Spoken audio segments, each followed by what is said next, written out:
Cheapest bike you can buy brand new that makes over 100 horsepower is the highly slept on naked bike dinosaur from Suzuki, the GSX-S750. If you really want just a workhorse 4-cylinder naked bike that makes more than 100 horsepower, the GSX-S750 is kinda hard to beat. This motorcycle is considered to be a standard bike, predating what we call naked bikes nowadays. The GSX-S750 has been in production since 2015, but that engine, that thing's been around for a long time. The GSX-S750 uses a detuned version of the highly esteemed, coveted, tried and true 2005 K5 Gixxer 750 engine. This engine is old enough to vote in the upcoming election. Anyway, the inline-4 engine, detuned a bit to make around 112 horsepower and 60 foot-pounds of torgorinos, is the highly regarded engine that made the fully fared Gixxer 750 a force to be reckoned with in the middleweight supersport category. But we gotta remember, this is a Suzuki after all, so it's not gonna be as jam-packed with features with some of the other middleweight competition, and it's gonna be a bit of a porker weighing 470 pounds. Someone go and get Bertha, because we got a hog calling competition. But you can get yourself a GSX 750 for an MSRP of $8,500. That's just $300 more than an MT-07 while making 40 more horsepower and having 2 more cylinders. Not bad, huh? And yes, it is quite outdated compared to some of the other bikes in the category. I mean, look at this display. It's literally like an LCD calculator display, but it's kind of cool. It's like a totally different era. ABS is optional, and the only other rider aid is traction control. If you just want a simple, functional, inexpensive bike without too many bells and whistles that has some get up and go and a 4-cylinder engine, you can't beat the value of the GSX 750. Also, dealerships literally cannot sell these, so I'm pretty sure you could get this bike out the door for like $8,200 at some places. That's about as much as a brand spanking new Ninja 500 is going to cost you. Yeah. Don't sleep on this motorcycle. The second cheapest bike with over 100 horsepower is the CF Moto 800 NK. Yeah, look, I couldn't believe it either, honestly. We talked about this in pre-production, and I was like, seriously? This bike makes 100 horsepower? And I know I make 1 or 2 videos slandering the Chinese subsidized motorcycle industry, and all of you come out in droves acting like I'm a CF Moto hater. But luckily, today's video isn't based on my thoughts or opinions, but instead the cold, hard facts of motorcycling science, and there's no getting around that. So the 800 NK is CF Moto's private labeled KTM Duke 790. Though the 790 engine in the CF Moto is either in a different state of tune or with different cams or cam profiles, I think, because they're not really showing the excessive cam wear issue that the 790s are showing, which is kind of crazy. We live in a world where the Chinese motorcycle is more reliable than the Austrian one. Go figure. It is producing a little bit less power and it hasn't been as problematic in terms of those cam wear problems. The 800 NK makes 100 horsepower right on the dot, according to the specifications at my disposal, which is not too bad for a bike that weighs just 410 pounds. Considering the MSRP of about $8,700 before,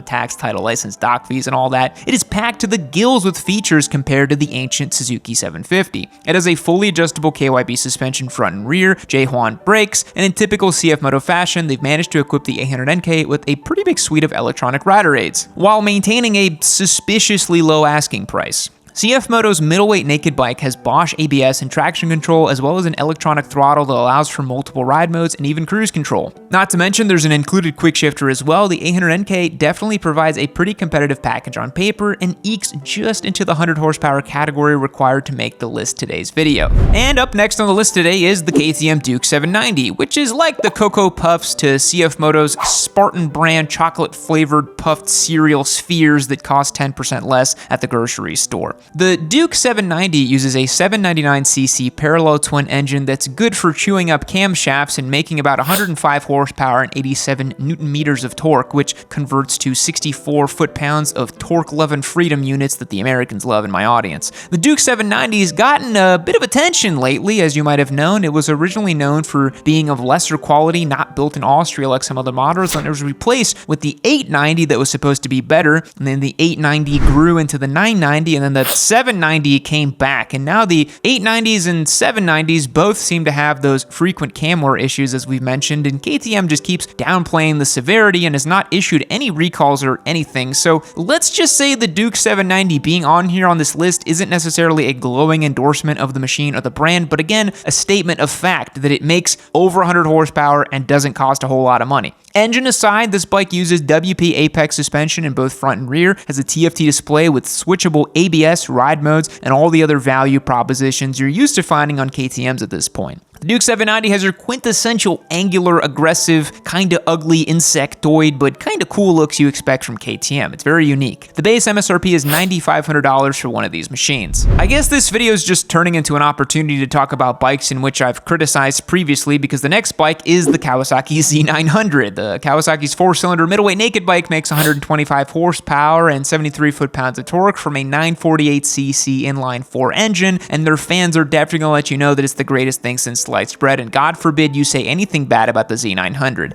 It's really ugly, I'm sorry, but it just really is ugly, and I'm never going to apologize for that. This puts the Z900 in a bit of a complex position, because you can start getting quite a lot more motorcycle if you spend just a little bit more money. But nonetheless, the Z900 has plenty of fanboys out there, so maybe like all the BMW GS owners would say, I just don't understand. Kawasaki's lineup is kind of all over the place. Like I've said before, they're too busy doing side quests like supercharging bikes, building small displacement inline 4s, and coming up with hydrogen ICE technology that they've neglected what should be one of the most sought after motorcycles in their lineup, their cash cow, the middleweight bikes. The Ninja/Z650 is really out of touch, and the Z900 is not that far behind. It's a detuned 4-cylinder that makes a decent amount of power, but it's kind of vanilla. Like 73 foot-pounds of torque ain't bad, but when they peak it's 7,700 RPM, so it's a little out of place on a naked bike, especially when you're spending close to 10 grand, where a whole new echelon of middleweight bikes become available to you. It's a fine motorcycle, I don't want to hurt too many Kawi simp feelings, but it just doesn't hit right for me.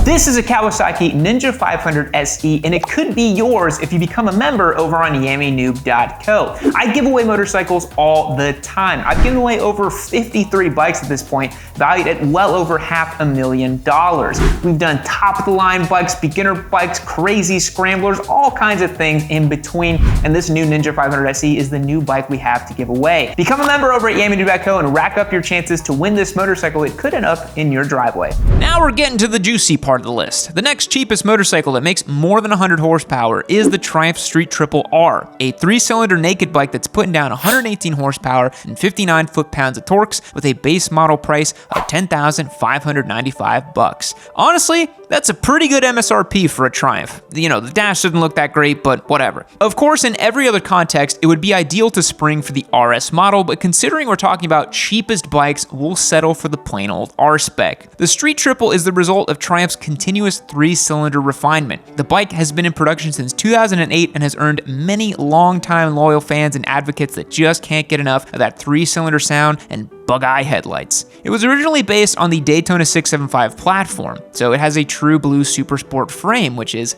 awesome. There is adjustable Showa suspension in the front and rear and Brembo calipers all around. The R has a little bit more relaxed riding position than the RS, so it's a little bit more comfortable for longer riding or commuting. The bike is super lightweight and agile, so it would be happy to tear up some twisty roads or a racetrack. The 765cc Triple is the Moto 2 engine platform after all, and that's gotta mean something. As far as naked bikes go, the Street Triple is a bit more refined and understated. It doesn't look so much like a big pissed off robot as it does a mature middleweight machine for the sensible squid. The Street Triple has a 6-axis IMU that controls rider aids like cornering ABS, traction control, and wheelie control. It also has Triumph's shift assist system that allows for clutchless shifts up and down, which is basically just a quick shifter and an auto blipper. The Street Triple has long earned its place as a fan favorite in the middleweight category and certainly a rightful place in one of the most affordable and well-equipped bikes making more than 100 horsepower. And next up, we have another middleweight triple that's near and dear to my heart, the Yamaha MT-09. The MT-09 has come leaps and bounds since it was first introduced as the FZ09 in 2014. That spicy 3-cylinder engine has always been a hoot, but now the suspension and handling has made it a far more rideable beast. The MT-09 SP is 100% worth the extra cost compared to the base model, but for today's purpose of highlighting the most inexpensive 100+ horsepower bikes, we're going to stick with the base model just like we did with the Street Triple. The MT-09 has a 890cc triple since 2020, a nice upgrade from the 847cc's that came before it. The current engine is good for 117 horsepower and 69 foot-pounds of torque and lots and lots and lots of wheelies. I experience a lot of motorcycle specs on on a daily basis, and it's nearly impossible to keep them all straight, but you're never going to forget the torque figure on the good old MT-09. The MT-09 has seen some other worthwhile upgrades too, like a Brembo master cylinder, TFT dash, and a refined quick shifter, and for 2024, it's even more updated as well. The rider aid systems are controlled by a 6-axis IMU, and this bad boy even has cruise control too. The MT-09 has outgrown some of its wonky handling quirks over the years, but like I said, the suspension on the SP model is absolutely perfect for this bike. The 3-cylinder is super rowdy and playful without being too over the top for an intermediate rider with some seat time under their belt. The MT-09 really is one of my all-time favorite street bikes. It's comfortable to ride, has a perfect amount of fun power, and has an awesome 3-cylinder sound. A base model Yamaha MT-09 has an MSRP of $10,600, and I think it's worth every penny. Sport bike squids, rejoice! We finally reached a fully fared motorcycle on our list of cheapest 100 horsepower plus machines. The motorcycle in question is the Kawasaki ZX-6R, one of the few brands still championing the fully fared 600 life. Not only is it the cheapest 600cc sport bike, it's also one of the best 600s for street riders. And look, no 600 is absolutely ideal for normal road use. The ZX-6R is certainly one of the better options. The ZX-6R has been in production since all the way back in 1995. It currently features a 636cc inline 4-cylinder engine that's a bit of a cheater engine in the category, putting on 128 horsepower and 52 foot-pounds of torque. This bike is still a 600 despite those extra 36 cc's, which means it makes peak torque at 11,500 RPM, but I tell you what, it's a real deal sport bike and it feels fast, baby. And look, it's not exactly ideal for going stoplight to stoplight, but if you take this bike out on the highway or some windy roads or frankly a racetrack, you can enjoy those high RPM thrills, and they are freaking wicked.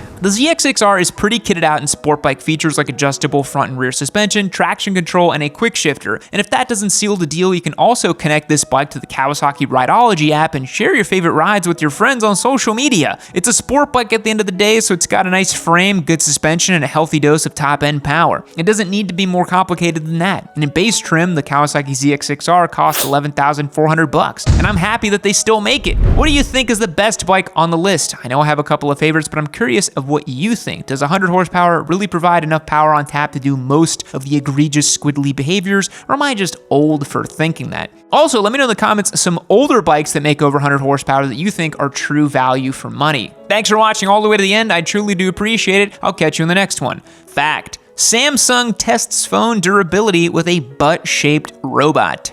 Goodbye. You've made it to the end of another Yammy Noob video. Aren't you just a special little cookie? Aren't you just something so great? Aren't you just, look at you, you're just so freaking cute. Why don't you go ahead and click on the next video? Why don't you go ahead, listen, hey, I'm just kidding around. Hey, listen to me. Click on the video.